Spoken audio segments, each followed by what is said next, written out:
Howdy everyone, and welcome to Astronomy 103, Lecture 1, Spring of 2022. Today we're going to be focusing on light.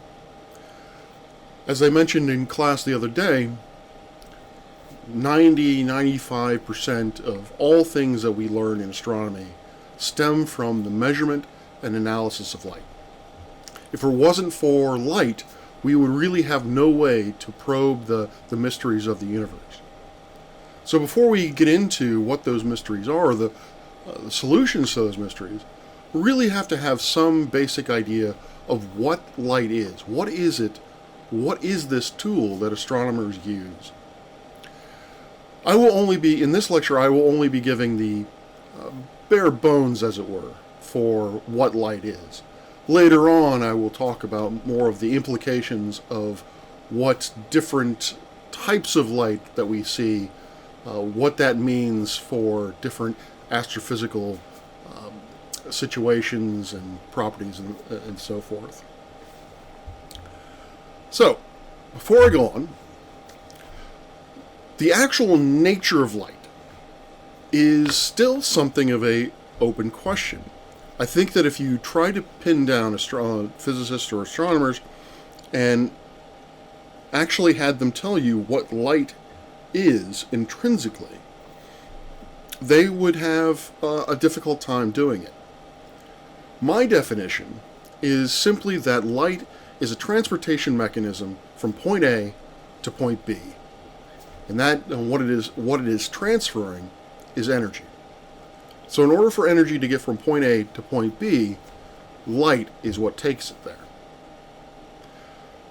However, there was a great debate ranging from the time of the 1800s, specifically from Newton's era, until really the present day, more specifically Einstein, around the early 1900s.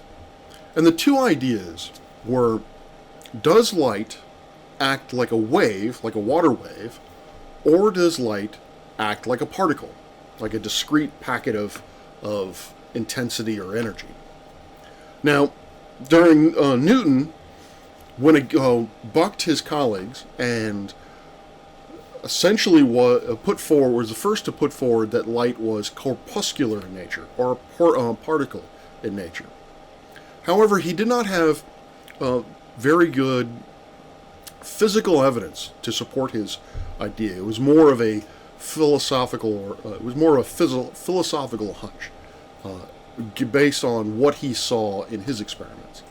But there was a gentleman by the name of Young who did what is now famously known as Young's double slit experiment that seemed to only be explained if one understood light as a wave.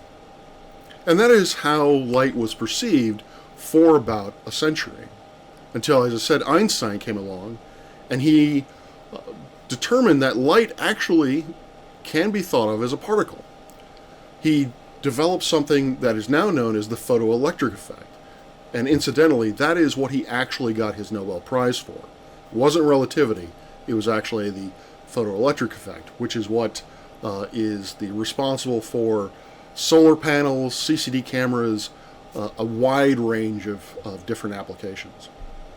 Now, the photoelectric effect, ultimately the generation of electricity via light hitting a particular substance, that can best be described as light as a particle, not as light as a wave. So at this point, what physicists basically just settle with is, what's easier? What is mathematically easier? Or which is mathematically easier? Can I approach this problem treating light as a wave, or can I approach this problem treating light as a particle? Ultimately, it doesn't matter so long as what you can predict actually comes true. If you can make a prediction and test that prediction and verify or negate the hypothesis, then it ultimately doesn't matter whether or not light is a wave or a particle. So it's kind of like it's both. As we go forward, however, in order to keep things simple, we're going to assume that light is a wave. We're going to describe light as a wave. When there becomes a time when we talk about astronomical spectrum, I will default back to talking about light as a particle because it's far easier to understand or conceptualize what is going on with astronomical spectra if one assumes that the light is a particle. But for now, we're going to start off by assuming that light is a wave. We're going to use this little animation to discuss the various fundamental properties of a wave. This particular wave is what physicists refer to as a transverse wave. What that means is that the wave is propagating from left to right, or another way of looking at it is that the information or energy that the wave is carrying is transmitted from left to right. But any particles or any piece of matter that are in the wave will actually oscillate up and down. And you can see this primarily with the green points. You can see as the wave goes through from left to right, the green dots stay relative to left and right, but they move up and down. They don't move left and right, they only move up and down. Another example of this is a water wave, or a wave within a pond. If there are, say, leaves on the pond and you drop a rock into it and cause ripples, the ripples will propagate out to the edges of the pond, but the leaves themselves, for the most part, will simply move up and down as the wave passes beneath them. So there are three primary parameters which characterize a wave. The first one, which is really not all that interesting in terms of this course, is the amplitude. Essentially, how big is the wave? That also equates to, say, the intensity of the light. If this were a light wave, the amplitude would be akin to its intensity, or brightness. The two properties that I'd like you to focus on are called frequency and wavelength. Now you can see by this example that I have the frequency set at 2 Hertz. And what that means is that any point on that wave will oscillate up and down twice every second. Now, it might not look that way, given that it is currently on slow motion, but if I were to put it in normal motion, it becomes clear that that is the speed at which these green dots oscillate up and down. And that is the frequency. Simply how fast do things oscillate as the wave goes through them. Now let's put this back to slow motion. The other property is wavelength. Essentially, how long is the wave? And here we're going to be talking about essentially, here you're seeing roughly 2 waves at once. And we're going because a single wave can be measured from 2 points that are identical along the wave. Now let me make that a little bit clearer, and I will stop it now. So let's take this point, which is roughly speaking the peak of the wave. Now a wavelength is the length of the wave where it goes down into a trough, hits a minimum, and then rises back up again and hits a maximum. It returns to that maximum position.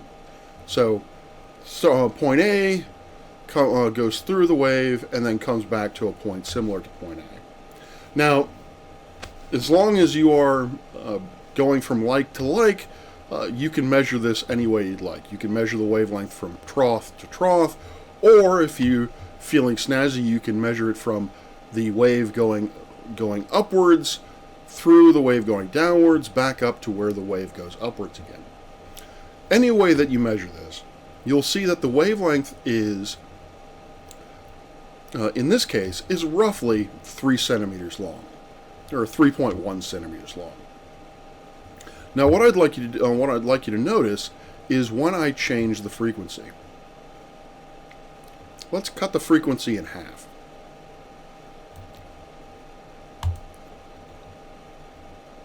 And see what happens. See here that the wavelength has gotten longer, or the wavelength has gotten larger.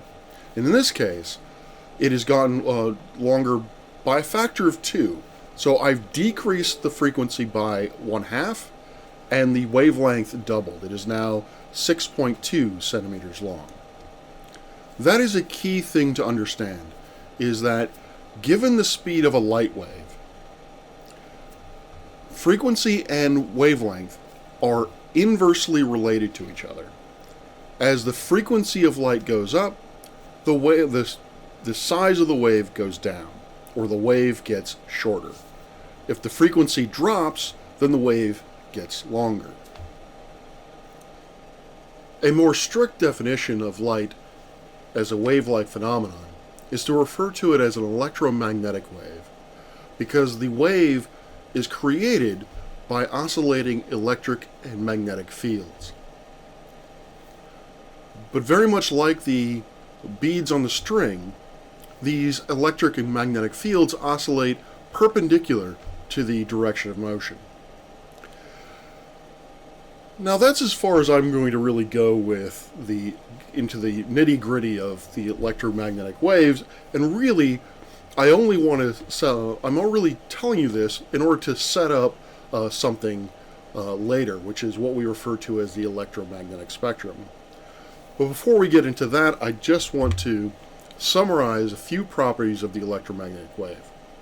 That is, again, you have its amplitude, which is really the strength of the electric and magnetic fields, or as I said before, it's akin to the intensity or brightness of a light wave. Unlike other transverse waves, and unlike longitudinal waves like sound, electromagnetic waves do not need physical matter to propagate through. It does not need a medium via which light does not need a medium via which it can move. Sound, on the other hand, does. As you may have heard in several horror movies, no one can hear you scream in space. And that is because there is no medium which allows that sound wave to propagate. Water waves need, as the name would imply, water in order to propagate. Again, not so much with light waves. Lights can travel through the vacuum of space perfectly fine, and actually it travels the quickest through the vacuum of space. But there is a time limit. There is a speed limit. And that speed limit is the speed of light, or 3 times 10 to the 8th meters per second. Nothing in the universe can travel relative to anything else faster than the speed of light. That sets a speed limit to how the information which arises from one location of the universe can be communicated to another portion of the universe. It's sort of a causal linkage speed limit. And we'll get more into the implications of what that means later on when we talk about cosmology. Which brings us to the electromagnetic spectrum. The electromagnetic spectrum is a fancy way of saying all light that the universe can ever produce, from the most energetic forms of light to the least energetic forms of light. And depending on how you count things, we have defined this region, this electromagnetic spectrum, into 6 or 7 different subcategories, again, depending on how you count it. Only one of which is, shall we say, biologically determined, or determined not by some arbitrary measure. And that is, of course, the range of light that we can see with our human eyes. And we refer to that as the visible part of the spectrum, hopefully for obvious reasons. Now, when we talk about the electromagnetic spectrum, we can do so 3 different ways. We can refer to these various regions by their wavelength, we can refer to them by their frequency, or we can refer to them by the amount of energy the light carries. Each of these 3 quantities is related to each other in one form or another. In a moment, I'll talk about the energy that the light carries, so for now, I'm going to default to wavelength. It's just an easier way for me to conceptualize this. So I just, for whatever reason, default to wavelength rather than frequency, because I think visually it makes more sense. So the visible part of the spectrum is again defined by the biology of our eye. We cannot see light that is smaller, that has wavelengths shorter than 450 nanometers on average, and we cannot see light with longer wavelength than around 700 nanometers. That corresponds to blue and red, respectively. If we go to the bluer end of the spectrum, if we go to shorter wavelengths, we go from the visible into the infrared, we go from the visible into the ultraviolet into the X-rays, and from the X-rays into gamma rays. Again, with each subsequent region, we're looking at light with smaller and smaller wavelengths. Wavelength and frequency are inversely related to each other. So if the wavelength of the light goes down, the frequency goes up.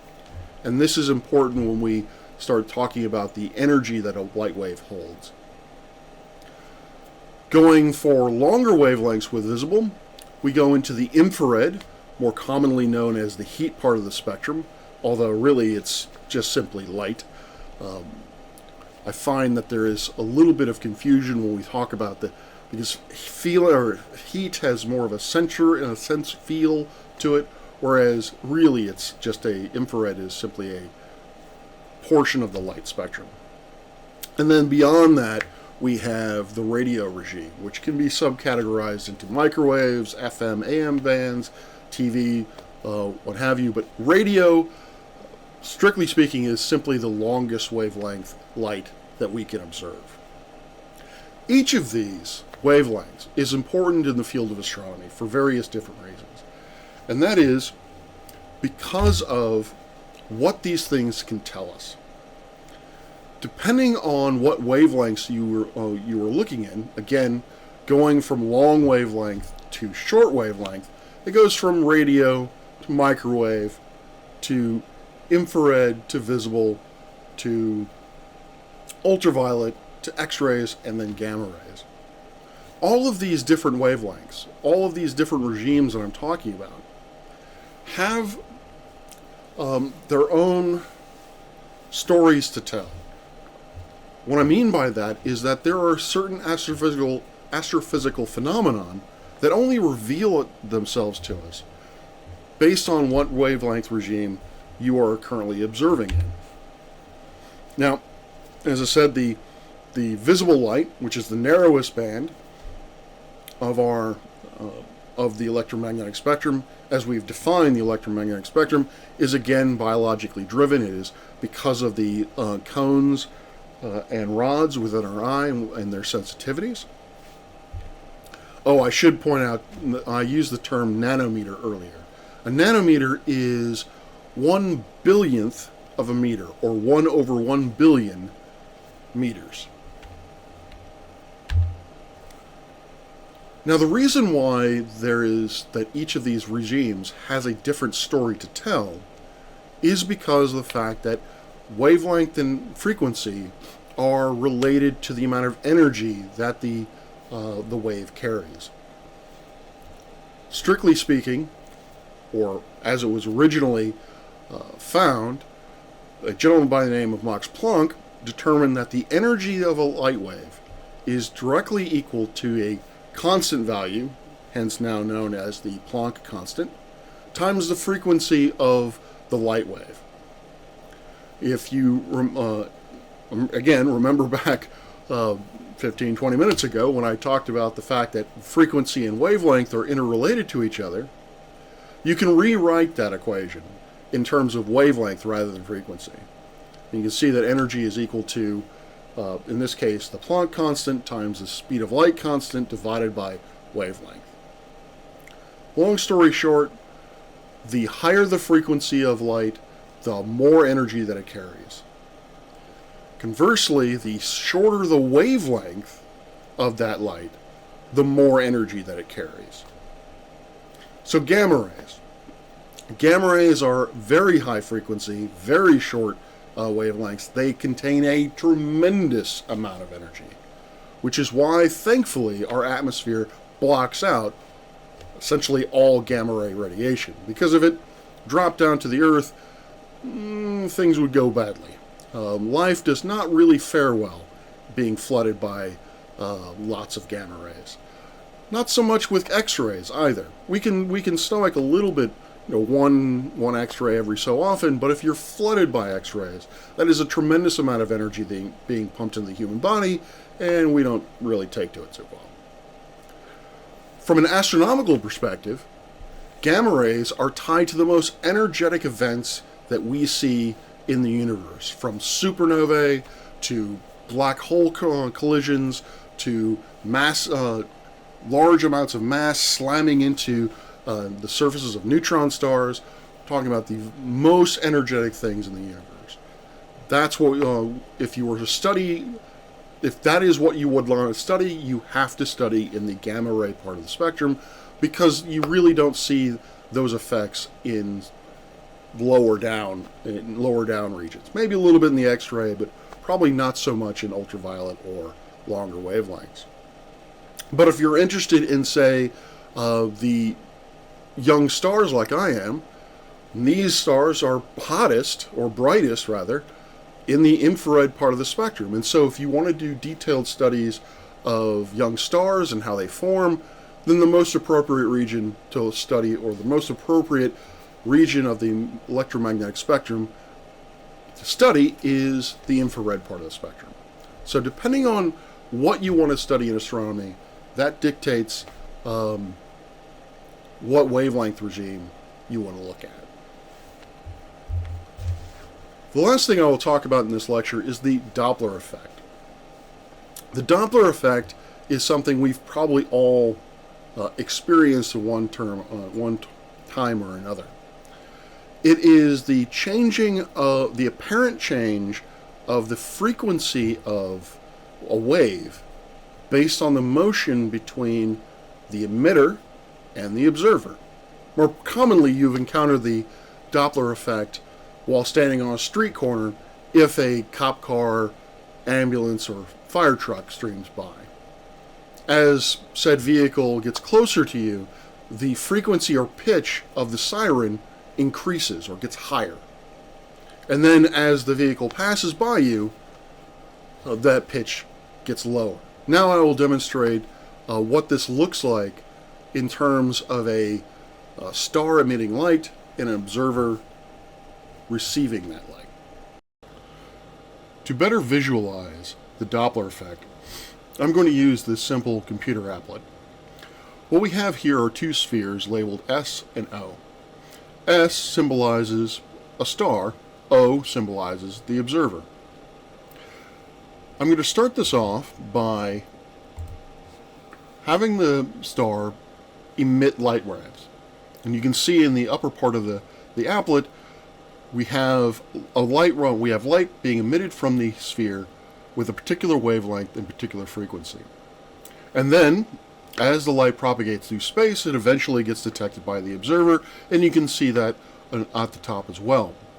And what you hopefully should notice is that the wavelength and frequency that is detected by the observer is exactly the same as the wavelength and frequency emitted by the source. Now let's look at what happens when the source, or star, moves towards the observer. The star will continue to emit light, but hopefully you can see that as it's moving forward, the light rays get compressed. And you can hopefully you saw in the upper left that the light rays, the wavelength of those light waves decreased. And what that means from a color perspective is that if the wavelength is smaller, the light is bluer. And we refer to that as a blue shift. Now I'm going to move the star away from the observer at this point, and I'd like you to notice what happens to the waves as detected by the observer.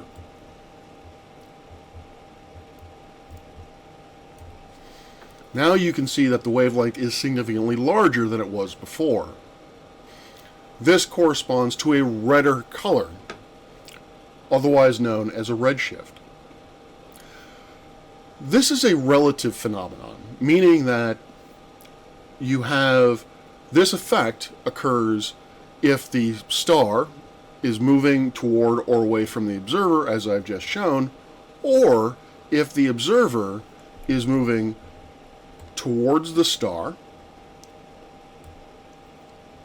or away from the star.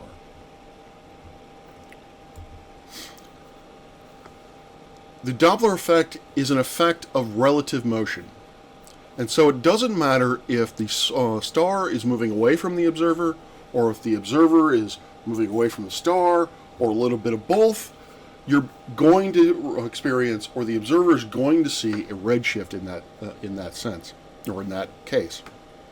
The amount of redshift that you see, or amount correspondingly the amount of blueshift that you see, is directly proportional to velocity.